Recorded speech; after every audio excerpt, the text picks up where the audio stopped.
dijelaskan sedikit terkait agenda hari ini seperti apa Bu? Seperti saran sejarah Jakarta bersama dengan salah satu tokoh Betawi juga Bang Jalin terus hadir untuk agenda ini. Ibu lihat agenda ini seperti apa?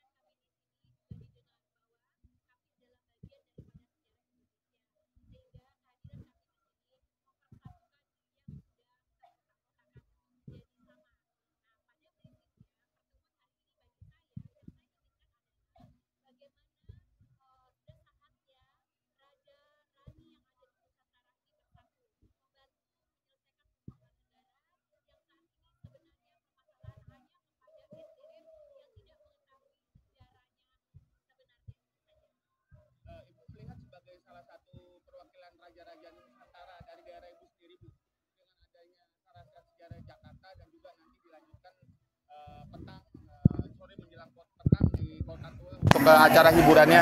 Bagaimana Bu sejatinya menyikapi sejarah ini sebagai tadi kan sempat disebut juga pembahasannya sebagai pemersatu bangsa. Nah, sebagai salah satu raja dan juga pemangku adat Nusantara di wilayah Ibu melihatnya seperti apa Bu?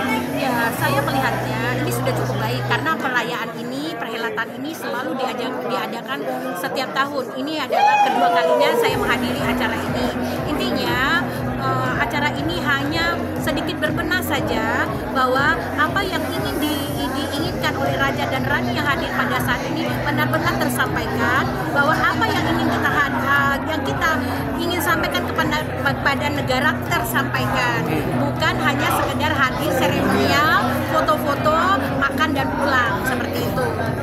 Izin Bang Jali, sebagai salah satu tokoh adat Betawi yang juga hadir kepada Sarasehan Jakarta 2025 ini, apa yang menjadi sebuah pesan dan juga sebagai sebuah kritik yang membangun bagi bangsa Indonesia khususnya di wilayah DKI Jakarta ini? Karena Bang tokoh Betawi Bang, izin.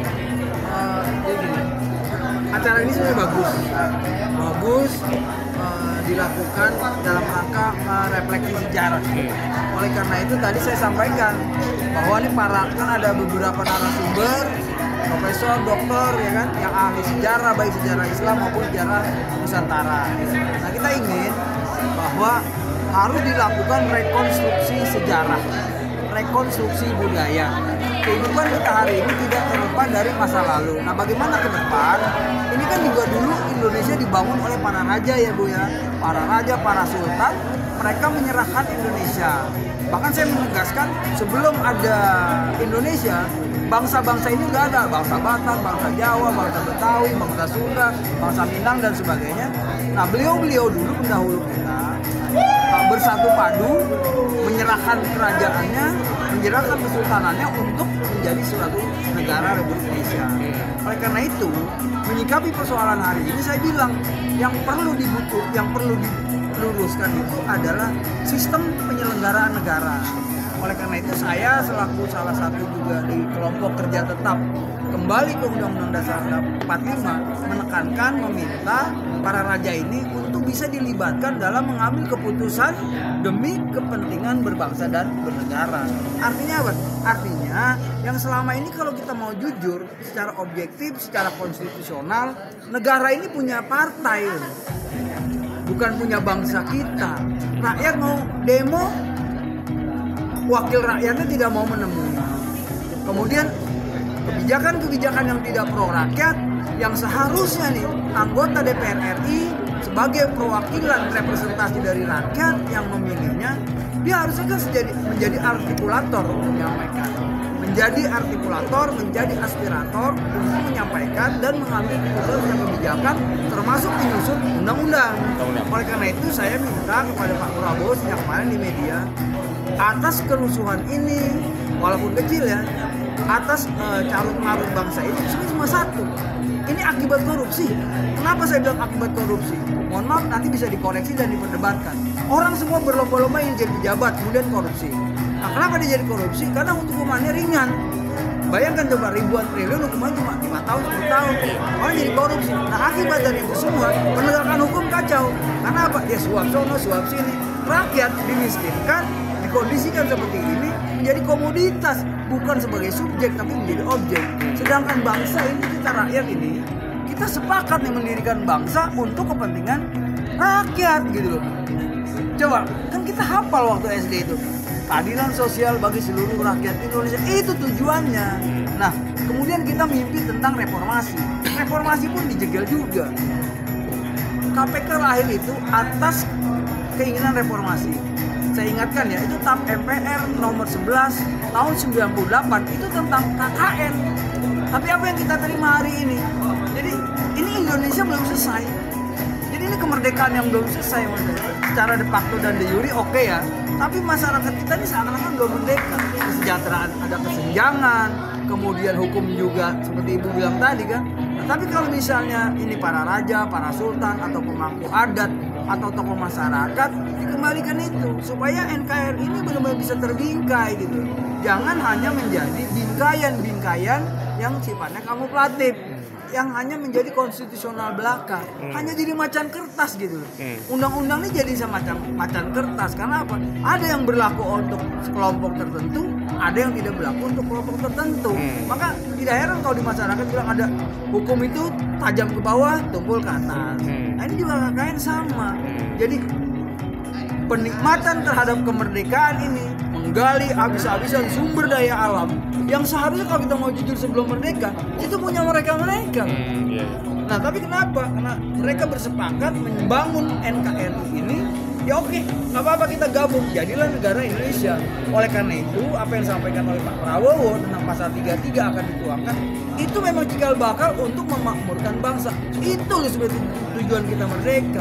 Nah sekarang misalnya apa? Sistem pemilu kita, sistem berkenegaraan kita. Kalau mengacu pada itu, kapan ente aja juga bisa jadi presiden kalau polanya money politik. Siapin aja 3.000 triliun, kasih orang semua 1 juta. Ya kan? Cukup untuk 300 juta. Jadi presiden, apakah itu tujuan kita berbangsa dan bernegara? Bukan. Maka saya bermimpi kepada teman-teman di kelompok kembali pada Undang-Undang Dasar 45 adalah kembalikan sistem bernegara. Jadi musyawarah mufakat itu adalah Pancasila, bukan seperti ini gitu. Jadi kan kita ini gila-gila demokrasi, akhirnya demokrasi liberal. Demokrasi liberal tidak akan keluar dari demokrasi kapital. Ketika demokrasi kapital, bohong kita bos, bikin negara dengan tujuan falsafah Pancasila. Oke ya? Ya, Ibu, sebagai pertanyaan pamungkasnya, harapan Ibu terutama melihat situasi kondisi hari ini di Indonesia dengan adanya acara Sarasehan Sejarah Jayakarta sebagai Ibu salah satu perwakilan raja dan juga pemangku adat di Nusantara ini, apa yang ingin Ibu lebih tekankan terutama kepada pemerintah Indonesia dan juga kepada seluruh masyarakat Indonesia, apalagi sebulan kemarin kan kita juga baru merayakan bulan kemerdekaan Indonesia ke-80. Apa Bu statementnya Bu? Statementnya satu, sudah saatnya raja rani yang ada di Nusantara bersatu.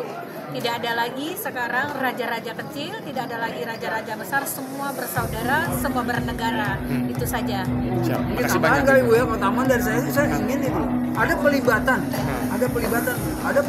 dalam rangka menyusun perundang-undangan dalam mengelola negara ini. Ibu setuju dengan dilibatkan itu Bu ya? Ya, kita sekarang saat ini kebetulan saya adalah pelaku daripada restorasi justice. Kami menyelesaikan 400 kasus di dalam pemerintahan daerah kami sendiri tanpa harus naik ke merada meja pengadilan. Seperti itu. Jadi ketika ini diberlakukan di seluruh ada kerajaan di Indonesia, saya rasa semua bisa aman dan bisa positif jadi iya. Siap. Terima kasih Bu ya. Izin foto Bu sekali Bu ya. Boleh. Ya, semangat, nah mantap.